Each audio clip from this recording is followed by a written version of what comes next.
What's up, guys? It's KB. Make sure you subscribe to the Underground Sports Philadelphia YouTube channel. Click the bell icon down below so you don't miss a single video from us. And thanks for tuning in to another video from Underground Sports Philadelphia. Now let's get into it. Philadelphia, baby, you're going to love it. Best sports fans in the world. Actually, the worst, but that's what makes them the best. Welcome back to Top Bins, the show normally bringing you all the action from England and Italy. One of those teams is not even at the World Cup. One of them is still marching on. It is the World Cup edition. Dom is shaking his head at me. Very sorry to make you re-aware of that. I'm sorry. I had to remind you that Italy are not at this World Cup. I'm your host Matt, joined by my co-host Dom, who's aggressively flicking a lighter. I don't. Wheezy F baby, and the F is for finisher.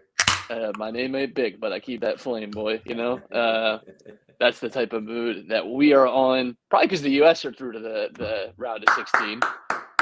We're allowed to be still unrationally biased Americans right now.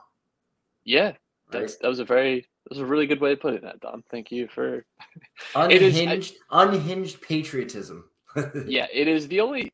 There's really only a few times that I ever let myself get like unapologetically American and patriotic, and it is like the Olympics, and then only certain like Olympic events, and then the World Cup. You know, when the U.S. are doing well, both men and women team. Those are the only times I really feel like, damn, I actually fucking love this country. You know, like this place is cool, and then it's like back to. Nah, actually. Yeah, the jokes were flying when we were watching the U.S. England game. The only thing that could have made it better was if we did see a goal that game. But you know, the thing I love the most about the American fans in Qatar right now is they have those signs and scarves that say it's called soccer. And then when Australia got the result that they got, the meme that came out, the Schwarzenegger like handshake like meme. And it was like Americans, Australians, soccer. Dylan, you son of a bitch. Yeah, I mean it's obviously been great with the U.S. Advancing. They will play the Netherlands this Saturday, which is exciting. But there's a lot of games that have been concluded now. We're getting a really good look at the knockouts and all that we have to go in there. Going to start with just like the big storylines, one from today, one from, well, really both from today, to be honest. Germany, Belgium, both out. Neither of these teams, I think, they weren't in the top favorites, but I think if you were looking, you know, just outside of those, you know, we highlighted Brazil, Argentina, France, Spain, England as the top 5 favorites coming in the tournament, at least by the betting markets. You know, Belgium and Germany were just outside that range, you know, maybe the 7th or 8th most favorite teams, but they are, you know, Germany obviously won the World Cup in 2014. Belgium finished 3rd in the World Cup in 2018. Germany for the 2nd straight World Cup, getting sent home in the group stages, which is shocking, you know, because this is a team that historically has made it to the quarters, semifinals with regularity. You know, so very surprising in that regard for Germany. And I think, you know, we talked last week, Kyle and I, and talked about like our concern about teams. And Germany, I was very concerned with, because when you drop that first game and you still have, you know, so much ground to make up, still to Spain to play, it's always a really hard ditch to dig yourself out of, especially in a group like this where there is, you know, good quality opponents everywhere you're looking here. So Japan actually end up topping the group. Spain will go through 2nd and play Morocco, which sets up a, you know, politically charged game there. Some territorial claims might be made, but yeah, Germany out of the World Cup, Belgium out of the World Cup, to at least perennial, at least recently for Belgium teams out at this group stage. Yeah, well, Belgium was my like dark horse to kind of go for a run. You know, all the hype that was building around them, saying, you know, this is the last time this golden era of players has, you know, to try to get this World Cup. But I think that's what their downfall was, right? They're a little too old to compete with some of these teams that are bringing in super young talent. I saw like an infographic online. I forget who posted it, but you know, it talked about the percentage of, or the total number of World Cup games like played like on each roster, and what's actually surprising is a lot of the perennial powerhouse countries were some of the lowest. They brought in young teams. They put experience where they needed to put experience, but they brought in a lot of young, promising players. Or like Spain, where Luis Enrique was picking like the players that played best together, not the best 11. And there was a lot of controversy going on in the Belgium camp as well. Kevin De Bruyne being extremely critical of the team. Saying they're too slow, they're too old. There's no way we're going to win the World Cup like this. And I mean, when you're playing a team like Japan, which they're no slouches, a lot of their players play in big European leagues. They're very talented, and they have a lot of pace. Their counterattack is really, really impressive. The way that they stayed strong against Germany and then ended up winning, the way they stayed strong today against Spain and then ended up winning. Like there's something about this team that's really surprising me this World Cup. When it comes to Germany, Germany's again one of those teams. I think they were just slightly a little too old. They had young talent in certain areas, and they have their playmakers. But when you struggle, when you don't have a true number 9, there's probably a lot of chances that go unfinished. Havertz just wasn't convincing for me as a number 9 for them. So it is a shame. I mean, such a storied a team with some of the most iconic moments, most notably and recently the 7-1 in the 2014 World Cup was the one that always stands out, at least in our generation's minds, right? That I remember where I was and what I was doing when I watched that game, because I couldn't believe what I was seeing. Yeah, so two things. I think one, you reflected on something which I think is interesting too, that a lot of the perennially kind of more dominant nations having the players at least experience, I think it's because of the talent that these teams have available to them. You say Costa Rica, right? In this group with Germany, Japan, Spain, they have a lot of players from the 2014 World Cup, and that is because their nation. That's 8 years ago. That is 2 world cycles, and that's because when you are a nation that isn't producing, Leroy Sané's and Jamal Musiala's in between and Schlotterbecks and these kind of top end guys. Let's be real. You have to depend on the older teams, and that's kind of just how you work through. Like a lot of these top nations, you look even the difference between the France squad in 2018, which wins the World Cup, and the French squad now. There's a lot of changeover, in who's there. So the top nations do actually usually have maybe 3 or 4 holdovers, just your true world class players that are able to maintain that level. But 4 years is a long time. Yeah. It is a long time, between tournaments to really say this player is definitive.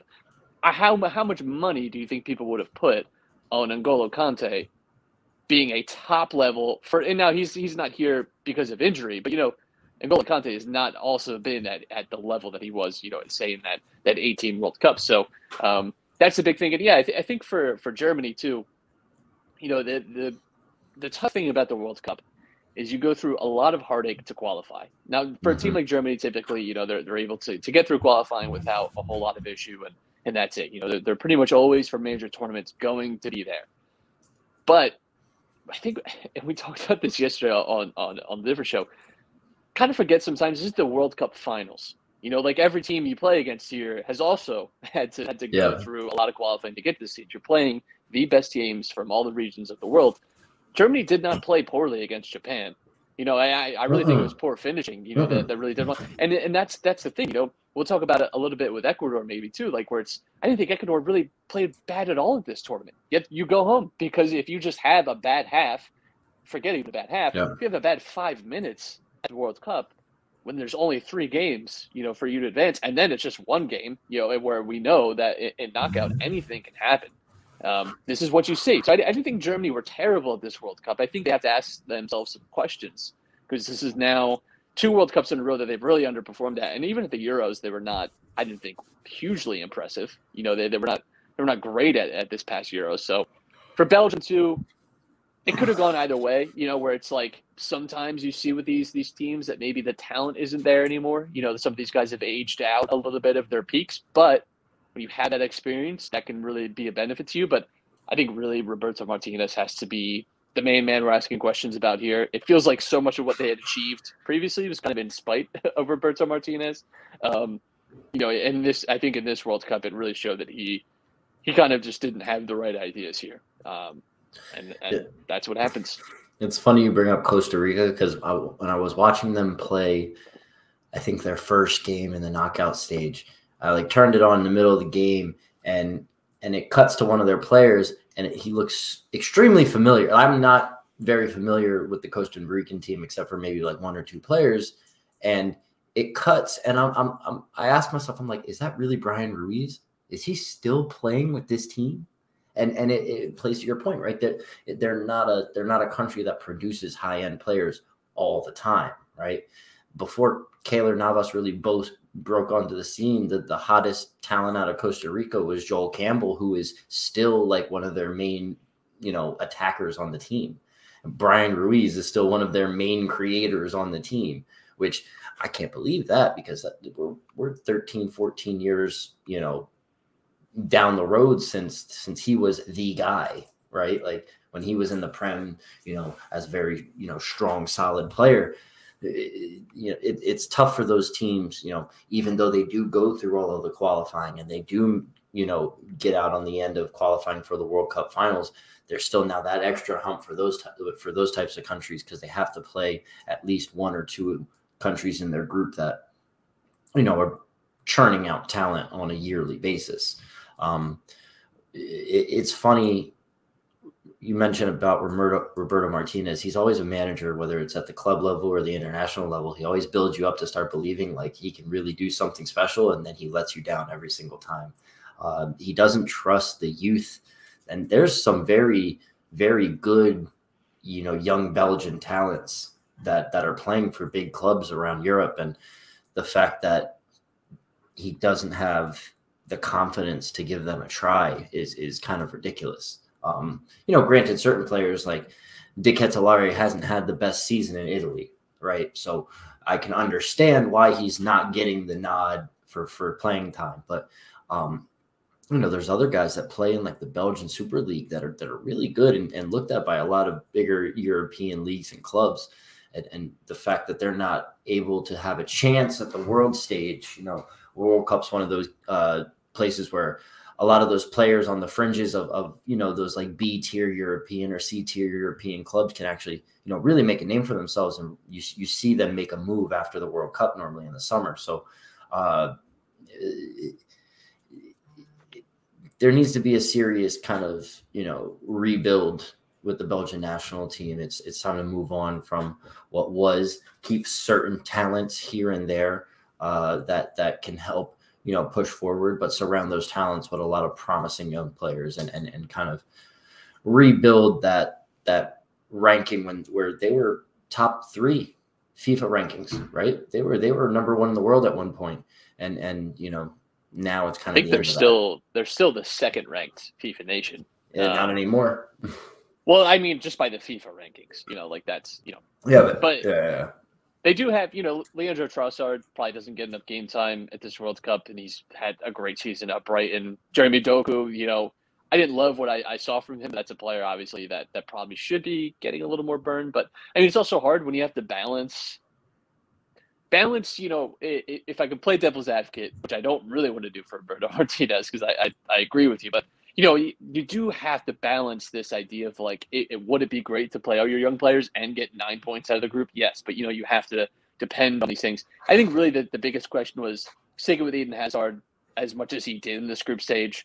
I think even starting one game was enough. I mean, this guy's not played for the last 3 years. What are we doing? I understand that it can't be easy to have that conversation with him, and he's obviously a talented player in some ways still, and a big name player. It's hard to leave someone like that out of your team. But Christ alive, I mean, he has not been good at all at any level. So ineffectual. If you want to keep your job and you want to actually get out of the groups, you have to make those tough decisions. That's just the reality. So, out of that group, it's Morocco finishing top, Croatia advancing in second, Canada, they put a good show. God bless them. They were exciting to watch. They had a lot of fun games, but just didn't have enough to get through. Australia getting through surprisingly, knocking out Denmark, who was everyone's kind of dark horse. I think once everyone starts calling them a dark horse, they're no longer a dark horse. They're just a favorite. Yeah. I think that's They're the just rule. a horse. Right. You are just exactly. You are just a horse at that point. They play Argentina, so good luck. Fun. Is it possible that Argentina gets frustrated by another team? They get Saudi Arabia again. Is it possible? Because I don't know. But the Socceroos are doing it right now, man. It was funny on the IFTV podcast when they were previewing the World Cup. Antonio, who is always made fun of because he is just this irrational Milan fan who just makes the most wild takes. And they were going through Group D, and he said France is going to come out first, Australia is going to get out, and everybody laughed at him. And he put Denmark last. He literally predicted how Group D would end, and it came true. So everybody, they're all eating their words when they laughed at him. I thought that was hilarious. I saw that last night. The Saudi Arabia memes that came out afterwards, like where you remember when they were asking where's Messi, and then they put some text over it and took a screenshot of the image and was like, where's the Saudis? Where's the Saudis? They go crashing out.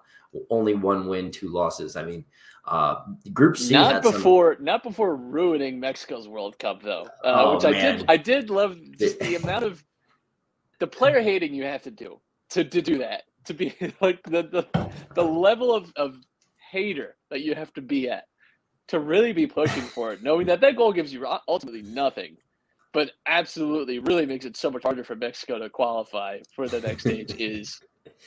Loved every second. I was glued to the games yesterday with all the different scenarios, and then Mexico was going to go through because of fair play, and they had less yellow cards. But then Mexico got a yellow card, so Poland was getting through, and then Poland gets a yellow card, and everybody's like going through every single scenario as it comes up. That was crazy. That was really crazy. And then we had a little bit of that today with Group E, which we just talked about. So. There are some big, surprises with a couple teams that top their tables, like a Morocco, even though they have a good team. They're very solid. They have a lot of players that play well together. And it seems like Ziyech in the World Cup just, puts on a different switch, it seems. And we should say, too, I mean, Morocco might have two of the best, like the probably maybe the best fullback combination between Mazraoui and Hakimi. You're right. I mean, it's really hard to find a better, essentially more like when you think of like a more modern fullback, right? Mm-hmm. And what I mean by that is someone that gets forward a little better. Yeah. Certainly, two of the best, in the world right now, in those positions, right? At least have a lot of talent at the very least. Like It's not often you get that. Yeah, so Morocco maybe, a little – it's just, sometimes African teams have had a history of underperforming at the World Cup. We watch them at AFCON and qualifying and think, wow, like this is a team that could really perform well, and we just haven't seen that. But now, you have Morocco, Senegal making through. Cameroon still have a chance of making it through thanks to their absolutely insane game against Serbia a few days ago. So, we could see a few of those teams make it through. But, yeah, Morocco – top in the group, I really don't know that people would have had that down as, especially when you consider the group as hard as it is. There was really talent everywhere there. So hats off to them because that was certainly an unexpected result, but deserved. No. Dom, let's be a little humble. Let's be a little self-reflective here and look at some of our predictions. We might have gotten some things wrong, but you know what? This is This is what happens. You make your picks. I'll start. I had Ecuador as my surprise team to get out of the group. I was like that close, and so were Ecuador. They leveled it against Senegal, and I thought that was it. I thought that they were going to be able to shut up shop, and then a few minutes later, Koulibaly puts one in, and I just felt, well, maybe that's just the way it's going to be. If it makes Sadio Mane happy, I guess I'm okay with it. Your surprise team together group is still potentially, they have a chance. They have I would say the slimmest of chances. They don't have a great chance. A chance does exist for South Korea to get out of the group. But I have to be honest. I don't know how likely that totally is. After the first game, I was like, okay, I think that I made a good, a solid pick, right? And then after the second game, I go, wait a second, maybe not. It's not looking pretty for them. If there's one thing we've seen, though, is that the final day has thrown a lot of drama and a few curveballs at us. I'm just going to skip over my prediction here really quick. Surprise team did not make it out of the group. I had Brazil, and you know what? I'm just going to hold my hands up. I'm just going to say those contingencies do not exist. I just felt like maybe, again, just to remind myself mostly of why I picked them, I felt like everyone could not stop talking about how hard this group was, and that Brazil have typically not had a good record against European opponents. And you've got two good European teams in this group with them. Is it so unbelievable that Brazil could maybe not make it out of the group? Yeah, apparently, yes. Apparently, you know what? Maybe for next World Cup, I'll just remind myself: don't pick the favorites to go out of the group stage. Let's just be smart. Let's just say Brazil's going to get out of the group.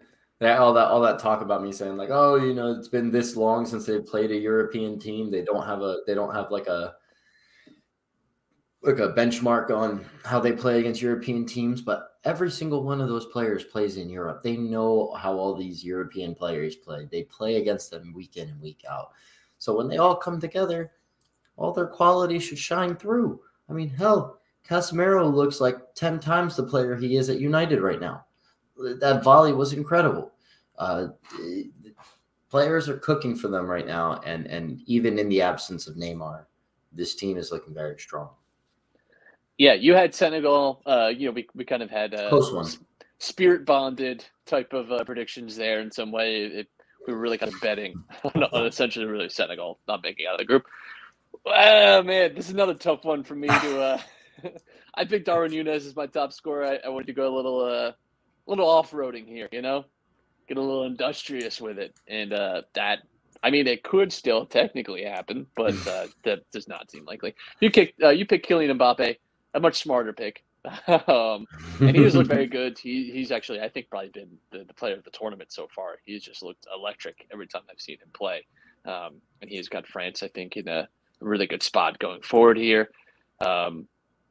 Two teams that could win. One was a favorite. One was more of a dark horse.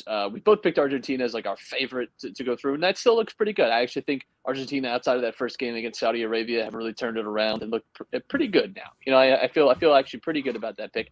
I had Uruguay on there. They're not even guaranteed to get out of the group stage. So, and you had Belgium, which they unfortunately eliminated. Sick. But hey, listen, those are your long shot picks. They're long shots for a reason. My long shot should have been Japan. Well, I don't know that Japan is going to win the World Cup, but it still would have been a better pick than Belgium. And it might be a better pick than Uruguay. We'll say that.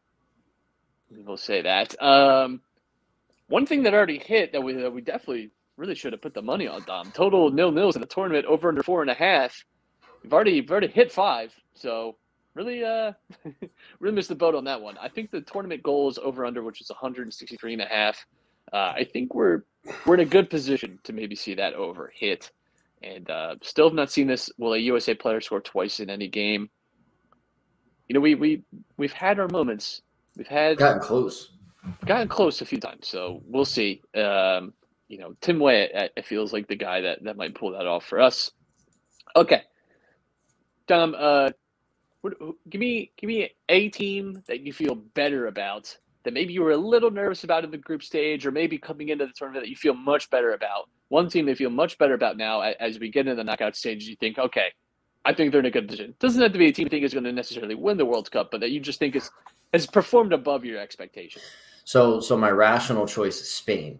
I was a little low on them going into the group stage, saying, that they could be the team that gets knocked out of their group, or it's going to be close with Japan for them.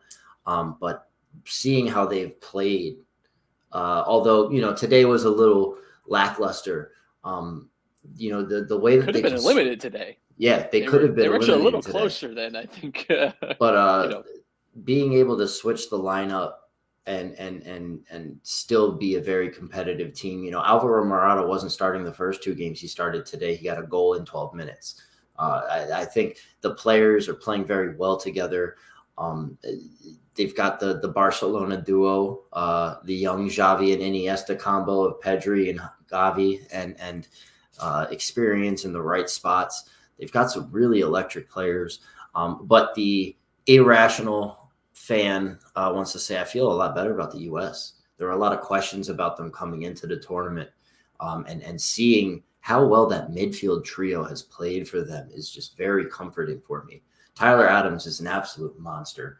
The fact that he's at Leeds for 20 million is a steal in my eyes, because they're going to sell him for a crazy exuberant amount of money when a big club comes knocking for him. He's just a midfield general, wins every ball. He's always in the right spot. But then, you know, Weston McKennie is another guy that is really proving his worth. Although there are maybe some issues with his fitness, he can't go a full 90 minutes, it seems. But well, like he came in off injury with an injury. Yeah, you know, so he had to be able to play for Juventus for a good chunk of this season so far. yeah, I have to imagine that for the knockouts, he's able to push beyond the hour mark. Yeah. But the guy out of those 3 though that has really impressed me is Yunus Musa. Though this guy is poised to move on to that next tier of club in Europe, because he is just, it's almost, to me, it seems like his skill set, even though he is playing more of a center midfielder position, it seems like he can be very, you know, utility for his team. He can play out wide. He can play down the middle. He can play in the center of the field and kind of distribute. He works hard offensively. He works hard defensively. He's got good technique, good passing. He's got an eye to get shots on goal. He's really, really electric, and I think that people who haven't been paying attention to him are definitely putting him on their radar now.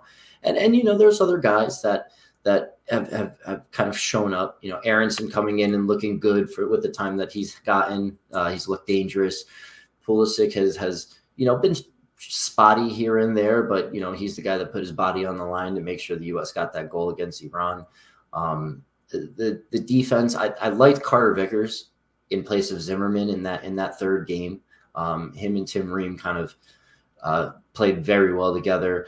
Serginho Dest is impressing me right now. A lot of people like to talk down on him, especially the Italian fans. He doesn't have the confidence of the Milan fan base, and I think that this is good for his brand, this World Cup. Anthony Robinson is another very important player for the U.S. He just runs up and down that line all game long and really can't be stopped. And I think that's big, especially once the U.S. can kind of sort out their number 9 issue, right? That's I think the only concern that I have moving forward is you have one guy that kind of starts up there, which is Josh Sargent, but then there's not really another player that I'm confident enough that the U.S. can put in there, aside from maybe Gio, but I don't know what's going on with that. You know, it doesn't seem like there's an issue between him and the manager, but he's still not getting the playing time that a lot of fans think that he deserves. But he's also super young, and you know, given the situations that the U.S. were in the group stage, I think that they wanted some players with a bit more experience. But you know, that it kind of even showed like they weren't going to put Aronson in that early against Iran. The only reason he came in that early is because Pulisic got hurt. So yeah. Gio Reyna, I think, has obviously had injury problems throughout his career so far, and you know, that could be a part of it. Greg Berhalter said that was part of the reason he didn't come in against Wales. But Gio says that he's healthy, you know, and there are some rumors that there is some sort of issue between the two. You know, who knows? Like, it's impossible for us to really know the truth. Obviously, though, like I think it's malpractice if he's able to play and he's not being played. That is a huge concern for the U.S. But yeah, I think you picked 2 teams there that make a lot of sense. My team that I think, you know, that have performed well this World Cup, maybe a little quietly, is Portugal. That I did not expect much out of. You know, 2 wins from 2. They've looked good. They looked happy. They've played well. I mean, they've scored goals, which this Portugal team under Santos has not done typically. typically this has been a like defensive first type of team, and yet they put on a show. Bruno Fernandes has had a good World Cup so far. And for some of the warts of this team, they do still have an incredibly talented roster. People talk about the depth that Brazil has. It's only rivaled by their native tongue country of Portugal. The depth that they have, when you have Rafa Leão coming off and scoring beautiful goals to cap games off, but that is the talent level you have. Rafa Leão is one of the best players in Italy and would be, for most national teams, the first name on the team sheet. But for Portugal, because they have so many options, is not the case. So I've been really impressed with Portugal. I don't really know that this is a team that's winning the World Cup, but I think, again, just when I was thinking about how I felt about them coming into this tournament and how I feel about them now, the fact that they're going through to the round of 16 already, they have that locked up going into the final game. I mean, I don't know that I really would have said that, especially when you consider this group looked pretty daunting, and it still is. Everyone is still alive on the last day here, but I've been really impressed with Portugal. I think they played a lot better. They've just looked emotionally a lot better than maybe I thought they would. It really felt like this was a team that was kind of just waiting to self-destruct under the weight of Ronaldo's massive ego, but they've impressed me quite a bit. I think they've played well so far, so I'm looking forward to see Portugal as they progress. It's funny that you brought up Rafael Leão, because I kind of did a little bait tweet the other day when they were playing their game, saying this is the Rafael Leão that all of these European teams want. The way he's playing, he's going to stay at Milan. Nobody's going to come calling for him. It's weird because like his play style doesn't fit what Portugal wants to play, and I think that he could, build a case for himself to have a starting spot, because like you said, he's one of the best players in Italy. A lot of big clubs really want him, but they like to play a big pressing style. They like to work up and down the field. Rafael Leão doesn't really track back. He'll press up but won't track back, and you can see it in the game. When he's in the game and he comes off the bench, you're supposed to be the player that's injecting that extra bit of stamina and fitness into the squad late in the game. You're going to have fresh legs. You're doing a lot, running all around the field because other players around you are tired. But then when you see him get dispossessed or Portugal lose the ball and it goes down the other way, he's kind of trotting back. He does that.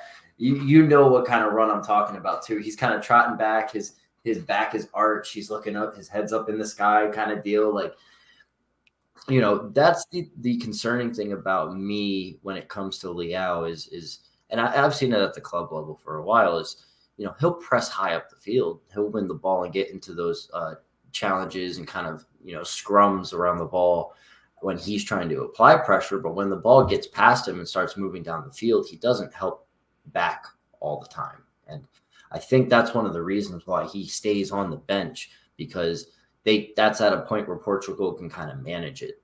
I also thought it was quite funny that Ronaldo tried to claim the goal. Bruno Fernandes.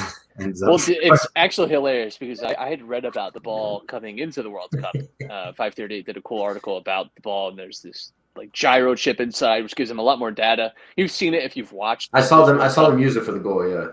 Well, you've seen like the stats they'll show for replays of goals. They'll show like the spin rate of the ball and how fast it was going, and they're able to do that because this ball now has some added technology, and they're able to deduce that it actually had no change at all in its direction or spin rate or anything, conclusively proving that Ronaldo did not score it. Massive man-child. I absolutely can't stand that guy. And now I'm ready to move on to the next part. All right, Don, just give me your true feeling. Who do you think is winning the World Cup? We've seen pretty much everyone play 3 games at this point.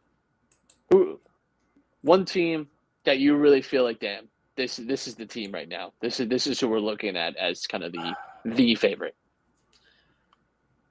I mean, so I would have to say Brazil, even though Argentina is my pick, my favorite. The way that I've seen Brazil play in their group, and rather a tough group too. This is not an easy group that they're in. Cameroon's a good team. Serbia is a good team. Switzerland is I think, a very strong team.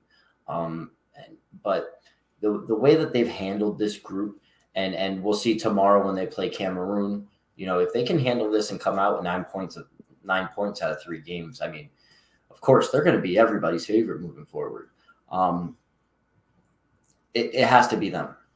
I would say France as well, but I don't know that I'm not sold on France as much as I am on Brazil. I was going to say earlier when you mentioned Mbappe, I love watching him play for France because you get those shades of Thierry Henry because he plays on the left and not centrally. And you see him get a little more creative. He's off the dribble one-on-one more, trying to get into the box and lay it off to the strikers. And, my boy Giroud is in the middle, still scoring goals, still being the best goal scorer in France soccer history. But, I have to kind of put them aside because, key injuries to France and certain players either not being in the squad or hurt or whatever it may be. I think that Brazil is just so good and deep as well. They have squad depth and that's going to go a long way in this tournament, especially, once yellow cards start to accumulate in the knockout rounds. I'm pretty sure, right? Those yellow cards in the group stage still carry over. So if you end up with you get wiped clean. You get wiped clean. You do. In the knockout stage. Okay, but still, like a team that's planning on going far, like a Brazil, you're playing 3-4 games. You never know. By the time you get to the final, a player may have 2 yellow cards, has to sit out the final, which kind of sucks. So you need to have a team that is deep, that does have a lot of quality players on the bench who can just replace somebody in case they're needed. So, I think Brazil has the best chance of winning the World Cup. Yeah, it's hard to argue with Brazil as a pick. I think they've been really impressive. I gotta say, I mean, it doesn't happen, but France have looked really good.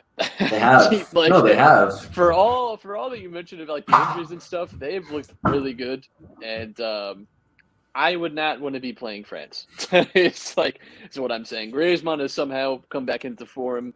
Mbappe has looked great. Even Dembele has looked great in moments. I think the midfield's maybe been a little better than we expected. Theo Hernandez, coming in for his brother after being injured has, I think, really actually been a real benefit to this French team. I don't know why he wasn't starting in the first place.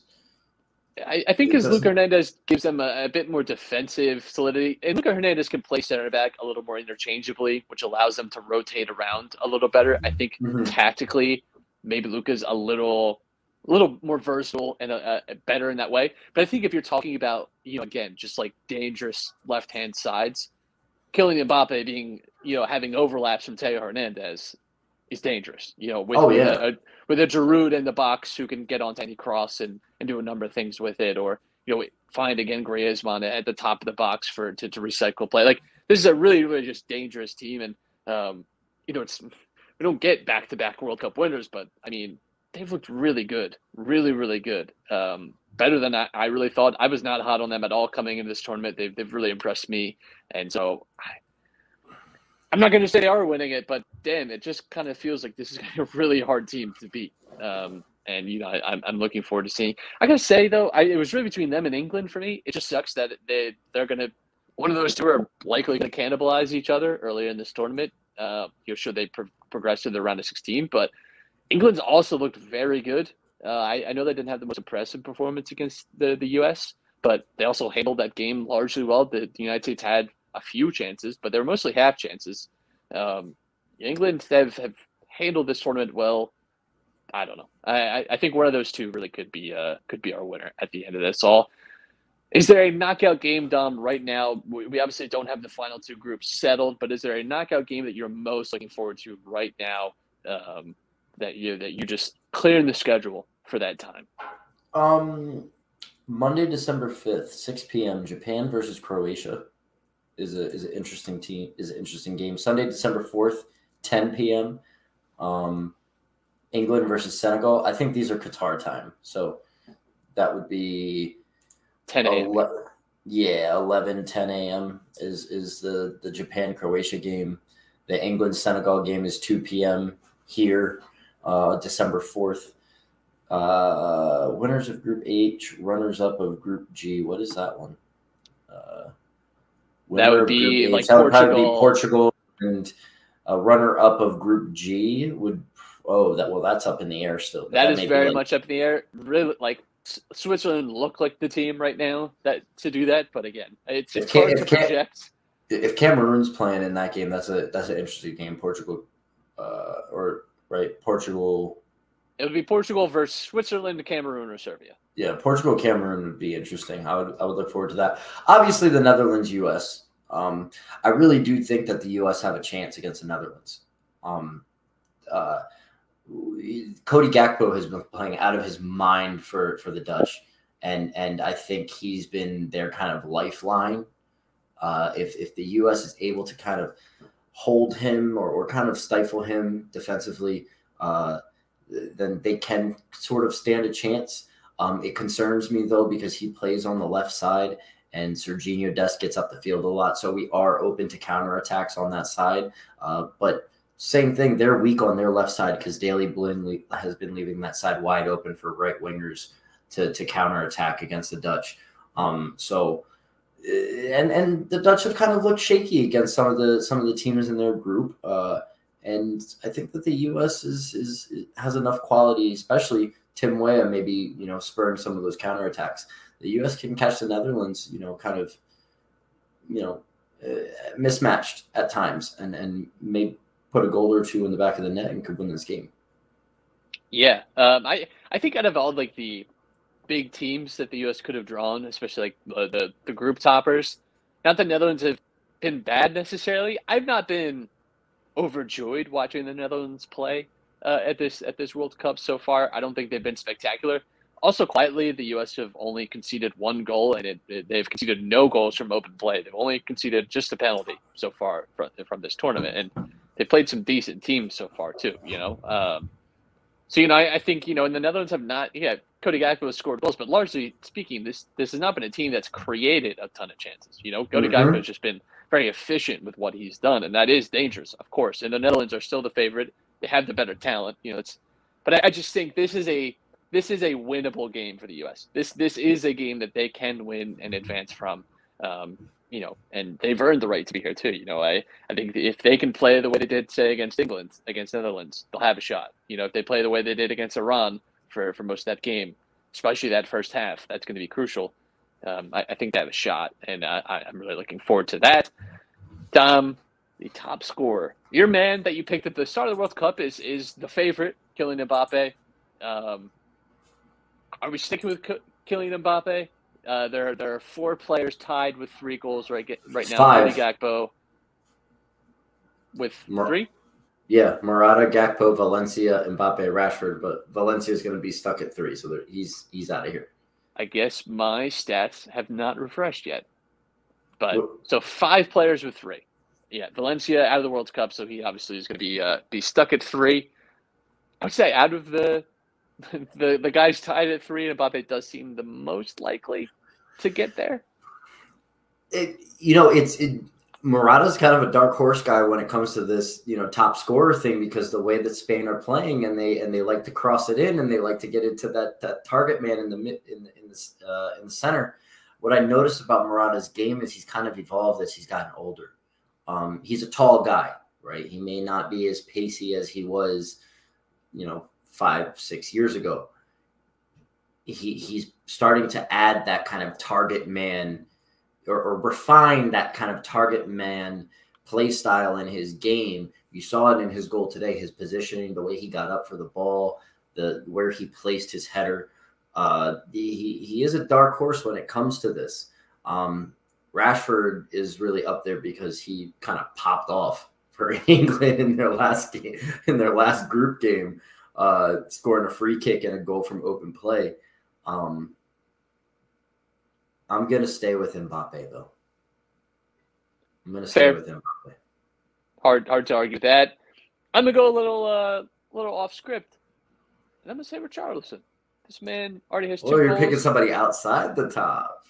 And I mean, he hasn't played all games like most of that list have.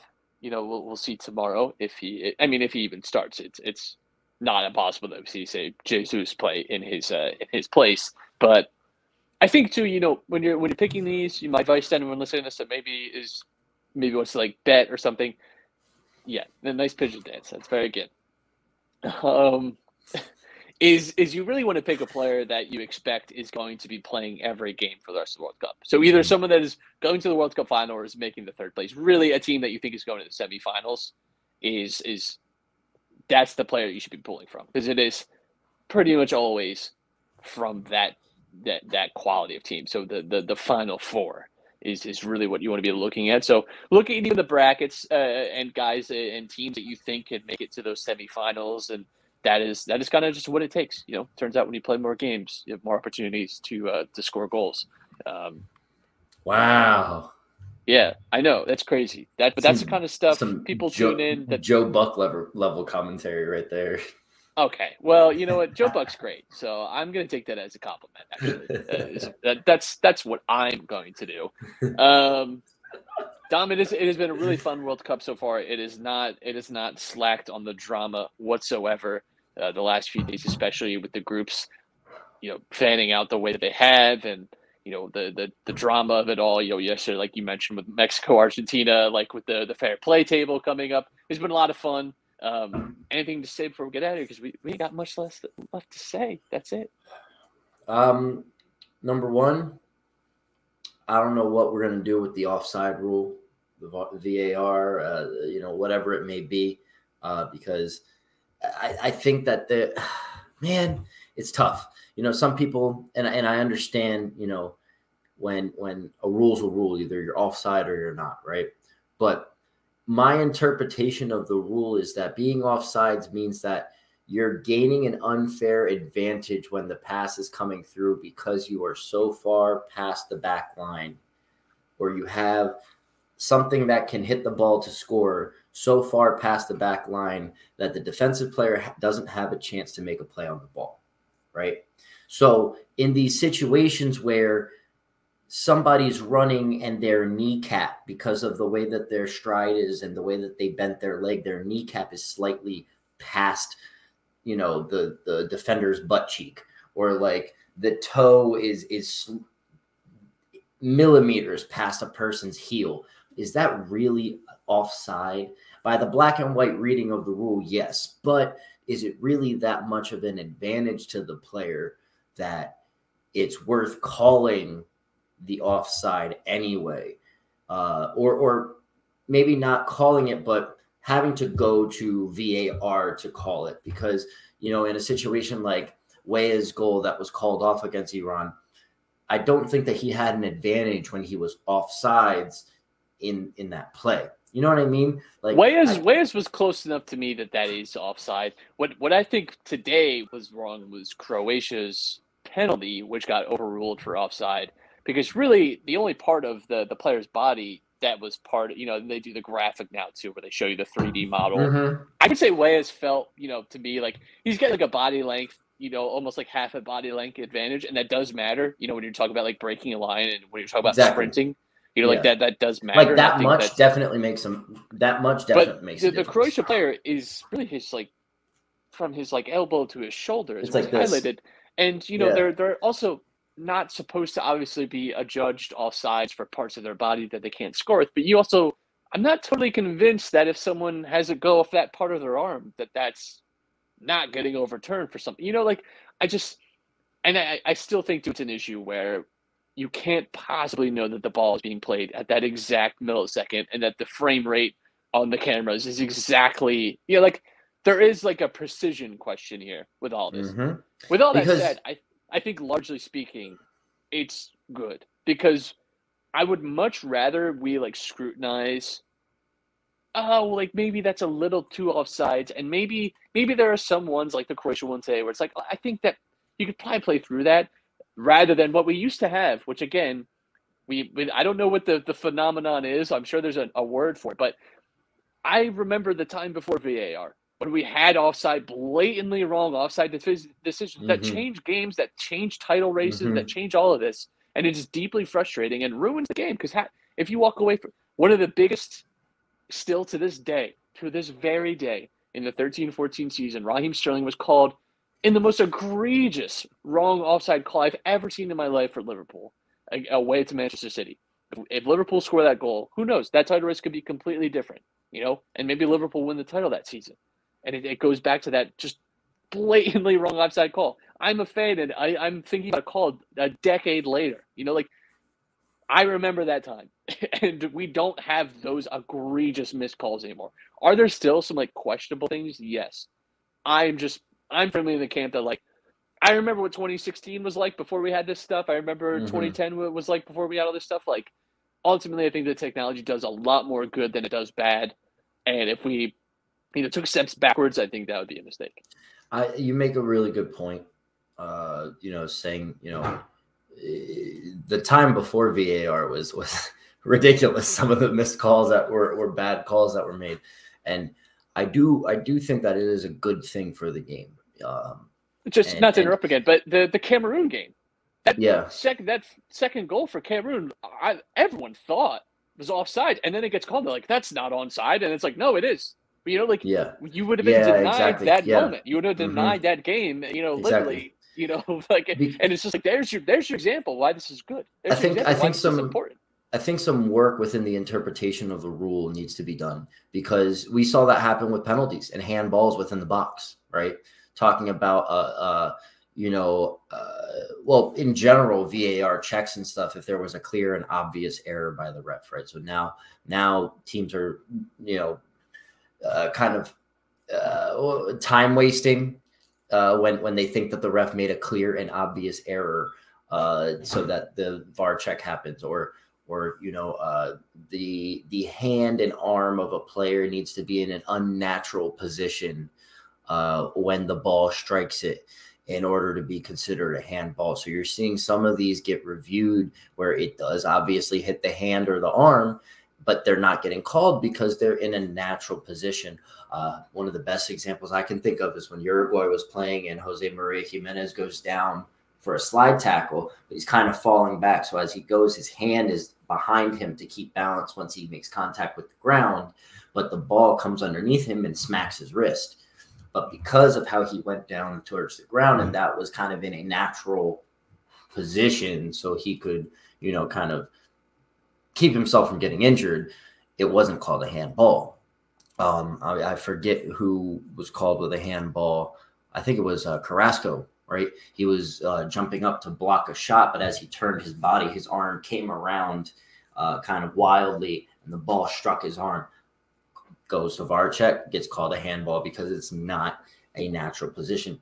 I think I feel like those rules have always been in place, but it was a lot more speculative because of obvious refereeing errors and angles at which they can see the play happen and stuff like that, where VAR has actually helped with it, and it's kind of helped either change or help people understand the interpretation of the rule better.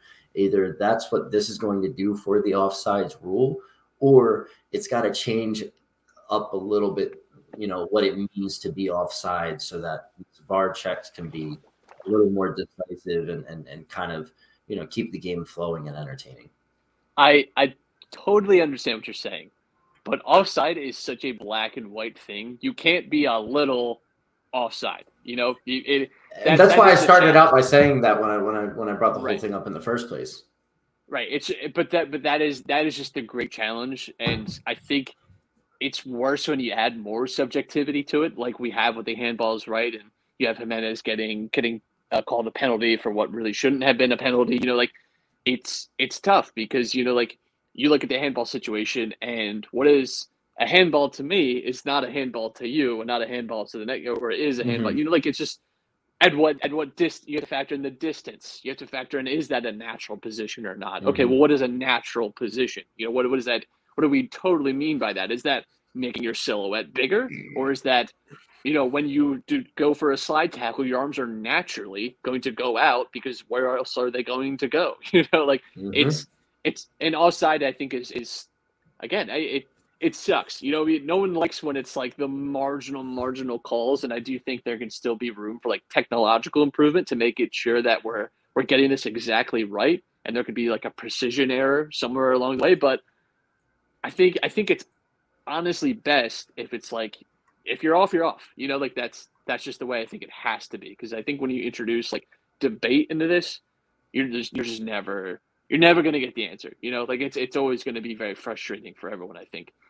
even though it can be a little frustrating now. But good discussion. I like it. You know, I think that's ultimately what's good too. Is like I think we're in a much better place with the rules, with calls being made. Again, you know, you're not having these egregious moments where people walk away from the game and feel like it's been stolen for them, or referees get hounded because they, it's not easy to referee any game at any level. Especially with the speed that these players play at, you have to be really good to be a referee at this level. We don't get them credit enough across any sport, but that's it. That's it for the show. We got the knockouts coming up this week, and we'll be back next week as we'll be deeper into the World Cup. Another week closer to crowning a champion of the world, and I mean, it's not long too before we're back to the domestic leagues. Premier League will be back right after Christmas, so looking forward to that. Dom, it's been a pleasure. We'll see you all next week.